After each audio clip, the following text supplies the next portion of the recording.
Assalamualaikum warahmatullahi wabarakatuh. Selamat siang semuanya, bersama saya pembawa berita Evandia Krisna di acara Fun News. Berita hangat hari ini yaitu mengenai 40% masyarakat Indonesia mendadak kemiskinan karena tidak bisa mencukupi kebutuhan hidupnya seperti makan, minum, dan tempat tinggal. Kita menggunakan standar yang dipakai oleh Bank Dunia karena memang merepresentasikan bahwa selama ini ada kelas menengah rentan yang jumlahnya 115 juta orang itu tidak diklasifikasikan sebagai orang miskin dengan klasifikasi BPS yang ada. Tapi ketika dimasukkan ke dalam data Bank Dunia, maka dia akan masuk dalam kategori orang miskin. Nah, implikasinya apa? Pertanyaannya, pemerintah siap tidak dengan kategorisasi versi Bank Dunia? Maka bansos harus mencakup orang yang tadinya tidak dikategorikan miskin, itu masuk ke dalam bagian dari penerima bantuan sosial. Artinya pemerintah butuh anggaran yang jauh lebih banyak untuk mengurangi angka kemiskinan. Tapi kita harus mengakui, memang jumlah orang miskin di Indonesia itu cukup banyak. Kemudian pertanyaan berikutnya, mau nggak pemerintah mengakui dengan standar bahwa akan ada 40% orang miskin di Indonesia itu di tahun politik? Tentunya tidak populis. Karena ini dianggap bahwa indikator kesejahteraan kurang begitu bagus, terutama di era Pak Presiden Joko Widodo. Nah, jadi ini pertimbangannya sebenarnya lebih ke arah politik anggaran dan juga momentum untuk mengakui bahwa jumlah orang miskin di Indonesia memang masih membutuhkan banyak sekali bantuan yang selama ini dengan standar yang existing atau standar yang ada, mereka tereksklud atau tidak dimasuk dalam kategori penerima bantuan dari pemerintah.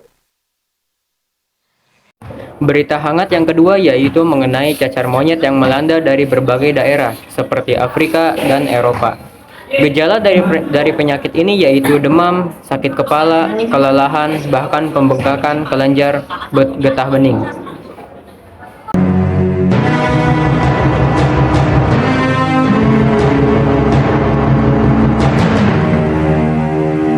Virus cacar monyet atau monkeypox atau mpox belakangan jadi sorotan masyarakat.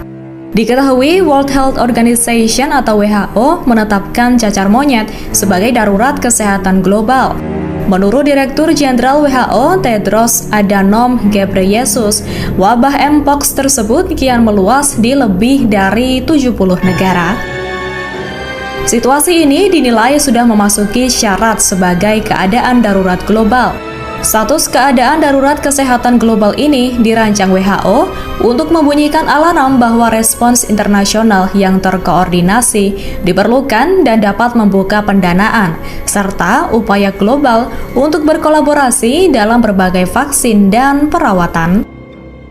Melansir dari Associated Press atau AP, Tedros membuat keputusan menjadikan cacar monyet sebagai keadaan darurat kesehatan global di tengah kurangnya konsensus di antara para ahli yang bertugas di Komite Darurat Badan Kesehatan PBB.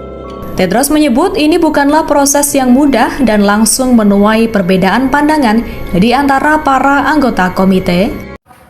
Berita yang ketiga yaitu mengenai dampak penerapan kurikulum merdeka bagi pelajar. Sisi positifnya yaitu siswa dapat mengeksplorasi dan mengekspresikan minat belajarnya. Yang kedua, siswa dapat mengembangkan karakter dan kompetensi yang baik. Yang ketiga, siswa dapat belajar dengan mengikuti perkembangan zaman. Dengan penerapan kurikulum merdeka ini, siswa dapat menentukan bagaimana minat bakatnya dari sisi pelajaran. Psikolog pendidikan menilai penerapan kurikulum merdeka perlu banyak evaluasi dari berbagai sisi. Kurikulum ini memang membuat siswa memiliki kebebasan untuk memilih bidang studi yang benar-benar sesuai minat, bakat, dan kemampuan mereka. Pelajaran yang dipilih dan didapatkan siswa juga lebih mendetail dan mendalam. Namun, tidak semua remaja di tingkat SMA bisa dan mampu untuk memilih ataupun menentukan rencana studinya. Di sisi lain, kurikulum merdeka yang diterapkan di tingkat SMA tidak serta-merta disesuaikan dengan perguruan tinggi. Sebab, hingga kini, masih ada perguruan tinggi negeri dan swasta yang masih menggunakan sistem penerimaan mahasiswa baru berdasarkan rumpun keilmuan IPA dan IPS. Dari segi tuntutan zaman sekarang dan ke depan, itu adalah kebutuhan. Itu adalah kemampuan untuk adaptif dan juga relevan. Jadi sebetulnya mau jurusan apapun, yang perlu dibekali oleh siswa, yang perlu dimiliki adalah core skills-nya, kompetensinya apa. Kemudian dari sekolahnya sudah siap belum untuk menyediakan mata pelajaran, kelas-kelas sesuai kebutuhan dan minat siswa. Karena kalau ternyata gurunya terbatas, kemudian peminatnya banyak, itu mungkin jadinya berdasarkan kuota kelas, begitu. Lalu nyambung ke perguruan tinggi negerinya juga. Sudah inline belum ya, memberikan kesempatan pada semua jurusan gitu, apakah atau masih terbagi-bagi. Nah, di situ sih sebetulnya jadi penerapan di lapangan yang jadi kontroversi juga di masyarakat. Padahal sebetulnya secara konsep ini bagus sekali karena akan perhitungkan kemampuan kemampuan siswa yang beragam, kemudian juga ada diferensiasi pembelajarannya juga. Berita yang keempat yaitu mengenai angka pengangguran yang terjadi di Indonesia kian meningkat. Jumlah pengangguran di Indonesia pada Agustus 2024 adalah 7,47 juta orang. Angka ini mengalami penurunan sebesar 390.000 orang dibandingkan tahun 2023. Menurut Direktur Ketenagakerjaan Kementerian Perencanaan Pembangunan Nasional Bappenas Mahatmi Parwitasari Saronto, persoalan ini dipicu sistem informasi pasar kerja dan darurat produktivitas yang terus menurun sejak 2018. Kalau Bapak Ibu lihat di sini yang ada di sebelah kiri ini, kita lihat bahwa